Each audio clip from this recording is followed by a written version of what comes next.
নমস্কার বন্ধুরা, sweet lovely কিচেনে জানাই সবাইকে স্বাগত। নতুন একটা রেসিপি নিয়ে হাজির হয়ে গেছি। আজ শেয়ার করতে চলেছি চিলি ভেজিটেবল পকোড়ার রেসিপি।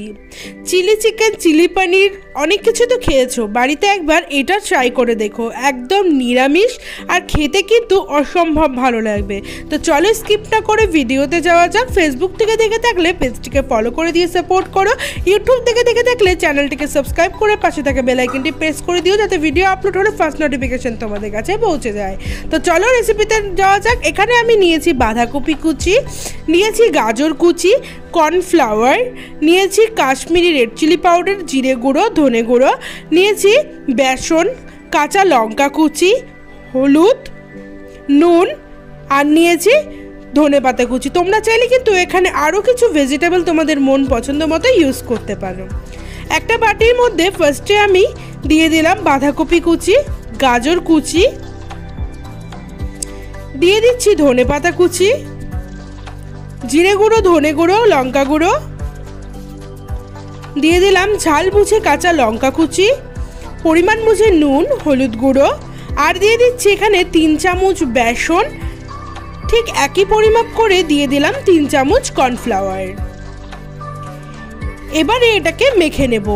একটা কথা মনে রাখবে, এটা মাখার সময় কিন্তু এক ফোঁটাও জল ইউজ করবে না, কারণ গাজর আর বাঁধাকপি থেকে কিন্তু অলরেডি জল ছাড়ে। তো দেখো এইভাবেই মেখে নিয়েছি, মাখা কমপ্লিট। এবারে কিন্তু এটাকে ভেজে নেওয়ার পালা। দেখতে পারলে আমি কিন্তু এক ফোঁটাও জল ইউজ করিনি। কড়াই বসিয়ে দিয়েছি ভেজে নেওয়ার জন্য। কড়াইতে দিয়ে দিলাম সাদা তেল। তেল গরম হয়ে গেছে, এক এক করে পাকোড়া সাইজ করে আমি ভেজে নিলাম। তোমরা চাইলে কিন্তু এটাকে মাঞ্চুরিয়ানের মতো একদম গোল করেও ভেজে নিতে পারো। সমস্ত পকোড়া দেওয়া হয়ে গেল। এক পাশ হাই টু মিডিয়াম আছে 4 মিনিট ভেজে নিচ্ছি। এক পাশ ভাজা হয়ে গেছে, এবারে উল্টে নিচ্ছি। অপর পাশটাকেও মিডিয়াম আছে 3 থেকে 4 মিনিট ভেজে নিতে হবে। তো চলো অপর পাশটাকে ভেজে নেওয়া যাক।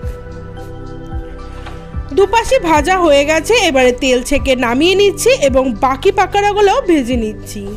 তোমরা কিন্তু চাইলে শুধু এইভাবে পাকোড়া করেও খেতে পারো, খেতে কিন্তু অসম্ভব লাগবে। ভেজিটেবল পাকোড়া রেসিপি কিন্তু চ্যানেলে অলরেডি আপলোড আছে, চাইলে দেখে নিতে পারো। তো এগুলোও ভাজা হয়ে গেছে, তেল ছেঁকে নামিয়ে নিলাম একটা প্লেটে। কড়াইতে আবারও একটু সাদা তেল দিয়ে দিলাম এখানে একটা লঙ্কা কুচি। এবারে দিয়ে দিচ্ছি এক এক করে soya sauce, green chilli sauce আর টমেটো সস দিয়ে ভালো করে মিশিয়ে নিলাম। এবারে দিয়ে দিচ্ছি এখানে হাফ কাপ মতো জল। জলটাকে দিয়ে ভালো করে নাড়িয়ে নিচ্ছি।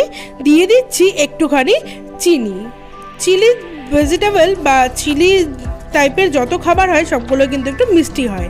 তারপরে একটু গ্রেভি টাইপ করার জন্য আমি এখানে কর্নফ্লাওয়ারগুলো জলটা দিয়ে ভালো করে নাড়িয়ে নিয়ে সমস্ত পাকোড়াগুলো দিয়ে দিলাম। দিয়ে ভালো করে নাড়িয়ে একটু 3 থেকে 4 মিনিট মিডিয়াম আঁচে ফুটিয়ে নেব। বাস আমার কিন্তু এটা একদম রেডি। নামানোর আগে আমি একটু ধনেপাতা কুচি দিয়ে দিচ্ছি। তোমরা চাইলে এটাকে স্কিপ করতে পারো, যাদের ভালো লাগে তারা কিন্তু অ্যাড করতে পারো। ভালো করে নাড়িয়ে নিয়ে এবার চলো রেডি প্লেটিং করে আসছি।